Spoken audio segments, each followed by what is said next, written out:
साथियों, जय हिंद। मेरा नाम डॉक्टर संग्राम पाटिल है। मैं इंग्लैंड में मेडिकल की प्रैक्टिस करता हूँ। इमेजिन कीजिए कि एक डॉक्टर पीडियाट्रिक वार्ड में हॉस्पिटल में काम कर रहा है। उसके वार्ड में काफी सारे सीरियस किस्म के बच्चे, छोटे छोटे बच्चे एडमिट है और उस रात ऑक्सीजन की सप्लाई बंद हो जाती है, इसलिए बहुत सारी अफरा तफरी मच जाती है।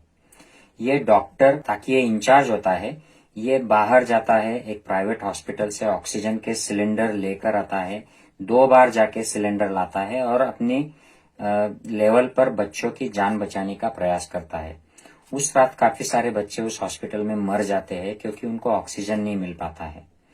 अगले दिन इस डॉक्टर की काफी प्रशंसा होती है, मीडिया में वाहवाही होती है और ये काफी फेमस हो जाता है अपनी काम की वजह से। ऐसा डॉक्टर अगर इंग्लैंड में होता तो क्या होता? अगर ऐसी घटना इंग्लैंड में हुई होती तो क्या होता? साथियों, ये डॉक्टर है इंडिया में और ये आज जेल में है और पिछले 2 साल से ये जेल के अंदर बाहर हो रहा है। इसके पहले कि मैं इसके डिटेल में जाऊं इस स्टोरी के, मैं आपको अलग एक स्टोरी बताता हूं जो इंग्लैंड में हुई है। 2011 में हमारे यहाँ पर एक डॉक्टर ऐसे ही पीडियाट्रिक के वार्ड में काम कर रही थी और काफी बिजी था उस दिन हॉस्पिटल। डॉक्टर कम और पेशेंट ज्यादा थे। उस दिन हॉस्पिटल का इंटरनेट सिस्टम भी ठीक से काम नहीं कर रहा था, तो इस गड़बड़ी में एक सीरियस बच्चा एक्सपायर हो गया, वो मर गया। तो ये डॉक्टर पर यह आरोप लगे कि इसकी निग्लिजेंस की वजह से, बेपरवाही की वजह से बच्चा मर गया और डॉक्टर को सजा सुनाई गई कि उसको 1 साल प्रैक्टिस नहीं कर पाएंगी वो, और 1 साल के बाद वो फिर से प्रैक्टिस में आ जाएंगी। इसको कहते हैं कि रजिस्ट्रेशन सस्पेंड होना। लेकिन जो रजिस्ट्रेशन की जो बॉडी है, उसको जनरल मेडिकल काउंसिल कहते हैं, उसने हाई कोर्ट में अपील किया और इस डॉक्टर का रजिस्ट्रेशन हमेशा के लिए खत्म करना चाहिए, ऐसा अपील किया। हाई कोर्ट ने जनरल मेडिकल काउंसिल की बात मान ली और इस डॉक्टर को हमेशा के लिए रजिस्ट्रेशन से बाहर कर दिया। इसका असर यह हुआ साथियों कि यूके में, इंग्लैंड में सारे डॉक्टर लोग डर गए। सारे डॉक्टर लोग शॉक हो गए कि अगर कोई गलती हो गई तो इसकी सजा ये मिल सकती है कि आपका रजिस्ट्रेशन कैंसिल हो जाए, आपका करियर बर्बाद हो जाए और आप जिंदगी भर घर बैठे रहे। तो ये काफी नाइंसाफी लगी सारे डॉक्टर को। और डॉक्टरों की जो ऑर्गेनाइजेशन है, ब्रिटिश मेडिकल ऑर्गेनाइजेशन, एक इंडियन ओरिजिन के डॉक्टर्स की ऑर्गेनाइजेशन है, उसको बैपीओ कहते हैं। तो ये सारे डॉक्टर्स और ऑर्गेनाइजेशंस, इन्होंने इस पर रिएक्शन दी, प्रतिक्रिया दी और जनरल मेडिकल काउंसिल को सवाल पूछे, उस पर आरोप लगाया कि आप इस डॉक्टर के पीछे क्यों लग गए? इसलिए कि वो अफ्रीकन ओरिजिन की है, इसलिए कि वो औरत है, इसलिए कि वो मुसलमान है, अल्पसंख्यक है, माइनॉरिटी है। आपने इतना बड़ा एक्शन लेने के लिए हाई कोर्ट से अपील क्यों किया? ताकि आपने हॉस्पिटल में जो प्रॉब्लम्स थे, भीड़ थी, वहाँ के इंटरनेट सिस्टम ठीक से नहीं चल पा रही थी, तो रिपोर्ट्स टाइम पर नहीं आ रहे थे, इन सब चीजों को नजरअंदाज करके आप उस डॉक्टर को बलि का बकरा क्यों बना रहे हो? हम डॉक्टर लोगों ने और डॉक्टर्स के ऑर्गेनाइजेशंस ने हाईकोर्ट से भी सवाल पूछे और हाईकोर्ट को भी दोषी माना कि आप इतने सख्त सजा अगर निग्लिजेंस के केस में देते हैं, निग्लिजेंस में आपका करियर हमेशा के लिए बर्बाद कर देना, ये बहुत ज्यादा ओवर रिएक्शन हो गई। तो इस डॉक्टर के लिए सारा यूके का मेडिकल फील्ड एक हो गया, यहाँ का मीडिया एक हो गया और यहाँ तक कि या जो वेस्टर्न वर्ल्ड में जो मेडिकल काउंसिल्स है, डॉक्टर्स के ऑर्गेनाइजेशन से, ये लोग भी उस डॉक्टर के पीछे आ गए और उन्होंने हाईकोर्ट को भी क्रिटिसाइज किया और ब्रिटिश जनरल मेडिकल काउंसिल को भी क्रिटिसाइज किया कि आप लोग भेदभाव कर रहे हैं। ये माइनॉरिटी की डॉक्टर है, शायद ये यहाँ की, इंग्लैंड की नहीं है, ये बाहर से आई हुई है, इसलिए इसके साथ ये भेदभाव हो रहा है। तो इसका असर यह हुआ कि इसका जो अपील किया गया हाई कोर्ट में, क्योंकि उसको अपील करने का एक चांस दिया गया था, उसके लिए सारे यूके के हम डॉक्टर लोगों ने करोड़ों रुपए यहाँ के ब्रिटिश पाउंड में पैसे जमा करके दिए और हाई कोर्ट ने इस अपील के दरमियान इस डॉक्टर के फेवर में रिजल्ट दिया और उसको सिर्फ 1 साल रजिस्ट्रेशन सस्पेंशन का, जो पुराना जो उसका रिजल्ट था, उसी पर रखा। अब ये डॉक्टर 1 साल के बाद फिर से ज्वाइन हो गई है और करियर में आ गई है। साथियों, गोरखपुर में ऐसा ही एक डॉक्टर काम कर रहा था और उस रात ऑक्सीजन खत्म हो गया। उसने आउट ऑफ द वे जाके वो ऑक्सीजन के सिलेंडर बाहर से लेके आया और बच्चों की जान बचाने में कामयाब रहा। हालांकि उसने सारे बच्चे नहीं बचाए, लेकिन कुछ बच्चों की जान इस डॉक्टर की इस कार्रवाई की वजह से बच गई। इसका असर यह हुआ कि वहां की जो सरकार है, उस सरकार की निष्क्रियता, उसका भ्रष्टाचार, गैर जिम्मेदारी वाला बर्ताव, ये एक्सपोज हो गया।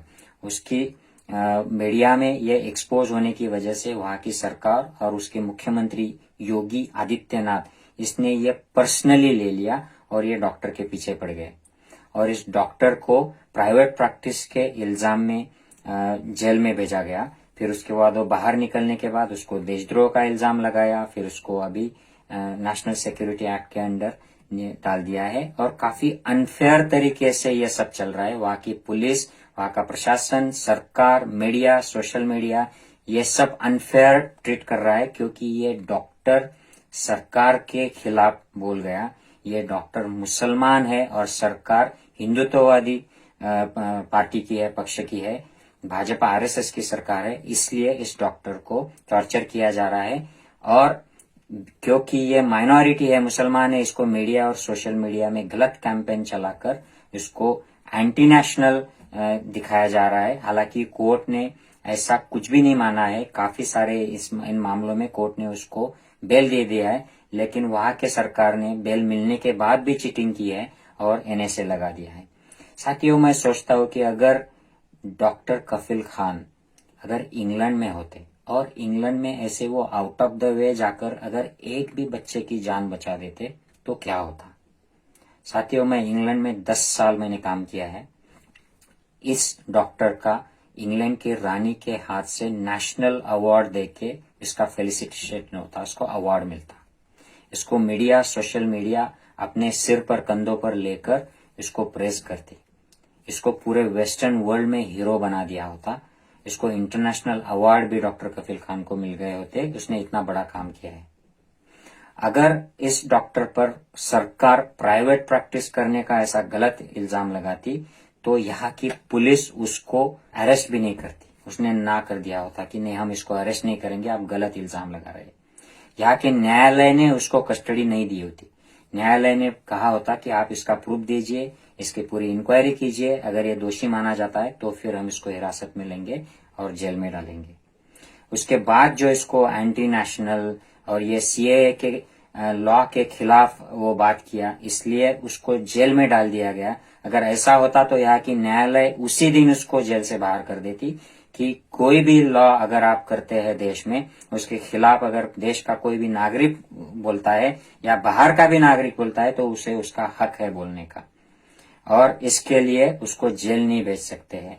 और अगर एनएसए जैसा कोई एक्ट उसको लगता तो उसको तो विरोधी पक्ष, मीडिया, सोशल मीडिया और जनता रास्ते पर आ जाती। सबसे बड़ी बात यह होती कि यहाँ के जो मेडिकल ऑर्गेनाइजेशन है, डॉक्टर के ब्रिटिश मेडिकल ऑर्गेनाइजेशन, बैपीओ, ये लोग रास्ते पर आ जाते। जैसे कि हम ये अफ्रीकन डॉक्टर के लिए रास्ते पर आ गए थे, उसके लिए पैसा इकट्ठा किया था और उसको हाई कोर्ट से हमने जिता के लाया। उसी तरह डॉक्टर कफील खान के लिए भी लोग रास्ते पर आ जाते और सरकार को उसके घुटनों पर बिठा देते, सरकार गिरा देते यहाँ के लोग, अगर इस तरीके की कोई चीज होती। साथियों, हमारे यहाँ जो ईमानदार लोग हैं, जो संविधान के रास्ते चलते हैं, नागरिकों के लिए अपनी जान जोखिम में डाल देते हैं, आउट ऑफ द वे जाते हैं, ऐसे लोगों की कदर बहुत कम की जाती है।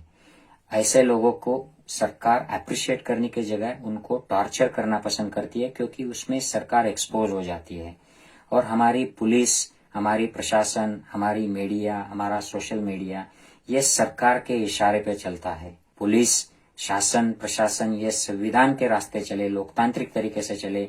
ऐसे अगर जल्दी से निर्णय करने वाले न्यायालय का अगर हमारे काम करना शुरू कर दे तो ये जो इन संगठनों का दुरुपयोग हो रहा है ये बंद हो जाएगा।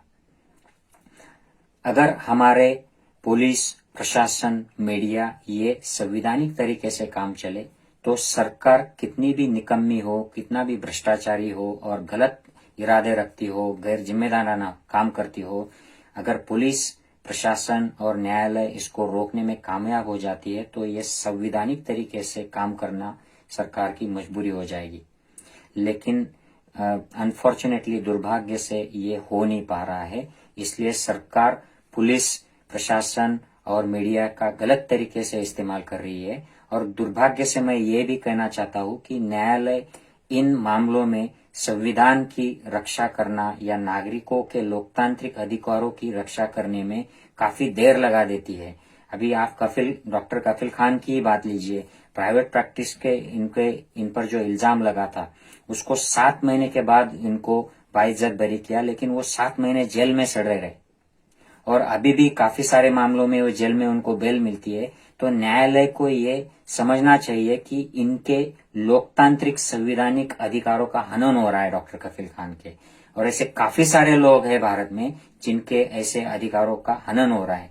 लेकिन मुझे ये समझ में नहीं आता है कि न्यायालय इतनी देर क्यों लगा देती है इन चीजों में। अगर उत्तर प्रदेश की सरकार ये प्रूव नहीं कर पा रही है कि ये नेशनल सिक्योरिटी एक्ट के अंडर सही में इनको अरेस्ट करना सही है, इनके खिलाफ कोई गवाह है, सबूत है, तो अगर देर लग रही है तो न्यायालय इनको तारीख पे तारीख क्यों दे रही है और डॉक्टर कफील खान को जेल में क्यों रख रही है, इनको बाहर क्यों नहीं छोड़ रही है। ये मेरा बड़ा सवाल है न्यायालय से। और यहाँ की उत्तर प्रदेश की पुलिस से भी मेरा सवाल है कि आप कब तक ये राजनीति करने वाले जो लोग हैं, धर्म की संप्रदाय की खुन्नस की राजनीति करने वाले, इनके इशारों पर चलोगे। आपने आईएएस आईपीएस पढ़ा है, यूपी पब्लिक सर्विस कमीशन पढ़ा है, आपने शपथ ली है संविधान पे चलने की और आप चल रहे सरकार के इशारों पे, तो ये कब तक चलेगा? कब तक आपके गुलामगिरी की वजह से सामान्य भारतीय नागरिकों के लोकतांत्रिक अधिकारों का हनन होते रहेगा? ये मेरा पुलिस से और प्रशासन से सवाल है। साथियों, हम नागरिक भी इसके लिए जिम्मेदार है, हम सबसे ज्यादा जिम्मेदार है, क्योंकि हम जब वोटिंग करते हैं चुनाव में तो हम जात के, धर्म के आधार पर, पैसे के आधार पर और इमोशनल होके मंदिर मस्जिद ऐसे मुद्दों पर वोटिंग कर देते हैं और फिर हमें ही ये सब भुगतना पड़ता है। फिर हम कोरोना के माहौल में जब लोगों को कोरोना की सेवा मिलनी चाहिए उस वक्त हमको ये ऐसी राजनीति मिलती है हिंदू मुसलमान की, मंदिर मस्जिद की। इसके लिए बहुत ज्यादा हद तक हम नागरिक ही जिम्मेदार होते हैं। और डॉक्टर कफील खान जैसे लोगों पर जो अन्याय हो रहा है, उनको न्याय मिलने में देरी हो रही है, इसकी वजह से हमारे संविधान का अपमान हो रहा है, हमारे देश के लोकतांत्रिक संगठनों का दुरुपयोग हो रहा है, इससे हमारे देश की प्रतिमा खराब हो रही है। अगर आप इससे सहमत हो तो प्लीज ये वीडियो ज्यादा से ज्यादा शेयर कीजिए और आप खुद भी सोशल मीडिया पर और अपने स्थानिक लेवल पर जहां जहां हो सके डॉक्टर कफील खान के लिए आवाज उठाइए। साथियों, अगर हम आज आवाज नहीं उठाएंगे तो हमारी ये लोकतांत्रिक संगठन जो संस्था है ये पूरी तरह बर्बाद हो जाएंगी, हमारा मीडिया पूरी तरह बर्बाद हो जाएगा, हमारे पास पछताने के सिवा और कोई रास्ता नहीं रहेगा। अगर इस लोकतंत्र को बचाना है, संविधान को बचाना है, तो हमें आवाज उठानी चाहिए साथियों। जय हिंद साथियों।